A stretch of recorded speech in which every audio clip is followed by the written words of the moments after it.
Hey everybody, this is my 40 breeder with my new little angelfish in there. I've got some algae eating fish in this tank, but the only non-algae eating fish is that angelfish. And it is a beautiful fish, but unfortunately we do not get to see it clearly enough anymore because one of the light fixtures on this tank has burned out. It's a 40 breeder, so therefore it is 18 inches deep, and there's an awful lot of space between the front and the back. And right now we have the tank lit with a fixture across the rearward part of the tank, but we do not have a fixture lighting the forward part of the tank. And so I bought another one of the same units that I already have on there. It is a 3-foot shop light. I got it for $16 and some change at the Home Depot. It is 4,000 K,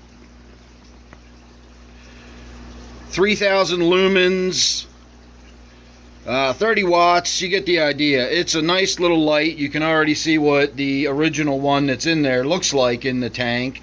And so now we've got a second one that we're going to put in the front of the tank. So to give you an idea what it actually looks like once we get it out of the box, I have this one also.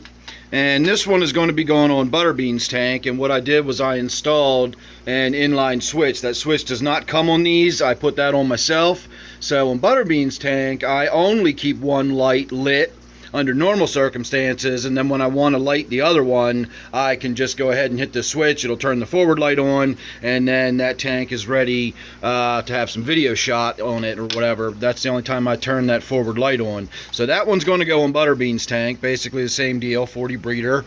But this tank I like to have lit front and back continuously, and so both of those lights simply get plugged in, and when I turn the lights on, just the lights come on. I don't have to worry about adding a switch to that or whatever.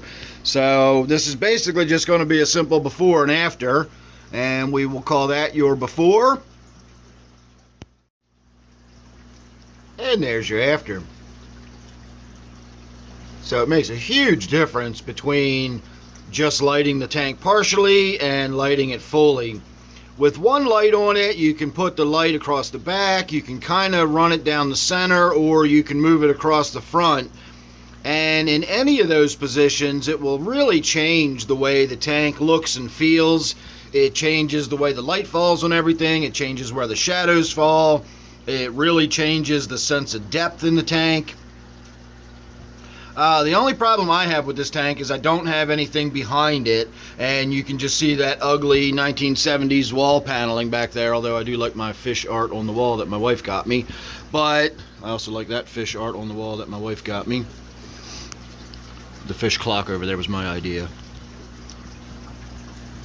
But the paneling behind the tank, not so good. I don't really like the way that looks. I used to have a piece of black board back there, or some dark purple. I actually prefer a dark purple or like a midnight blue or something like that. And when you've got that really dark background in the tank, like this tank for example is only a 55-gallon tank and it's very shallow, but you get much more of a sense of depth when you look in there. You just are sort of looking off into the darkness. You don't see the back of the tank per se. And in this tank, you not only see the back of the tank, you can see that it looks like tacky 1970s wood wall paneling. And it's not particularly attractive. Although I do have to say, it does complement this fish's colors quite well. And looks pretty good against the natural wood within the tank too. So maybe if I just change the way I think about that, maybe we can think, imagine we're looking into a forest of very, very, very straight, upright, closely stacked trees off in the distance. Then it don't look so bad. How's that? Now, I definitely need to get something in the back there. I got to get that covered up, and then this tank will look a lot better. And it's about time to get over here and do some more work on this tank. It's been a while since I've gotten in here and done another round of cleaning. I've been waiting for the nearite snails to get on top of the blackbeard algae. I had some cyanobacteria in the tank. I still kind of do, but it's not nearly as bad as it used to be. And slowly but surely, this tank is coming back into looking beautiful. And again, it's about time we get in here and do another round of vacuuming all that crud out of there and cleaning the plants up and just getting the tank a little more presentable. So make sure you're subscribed and you won't miss it when I get around to doing that. Of course, you want to watch this angelfish grow up. It's going to turn out to be a real looker as it gets older. And you don't want to miss my live streams that I do every Friday and Sunday night at 8 p.m. Eastern Time. So if you subscribe and you ring that bell and do all that good YouTube stuff, you'll get notified and you won't miss any of that. So thanks for watching this one. Hope you enjoyed it. I'll see you real soon in the next one.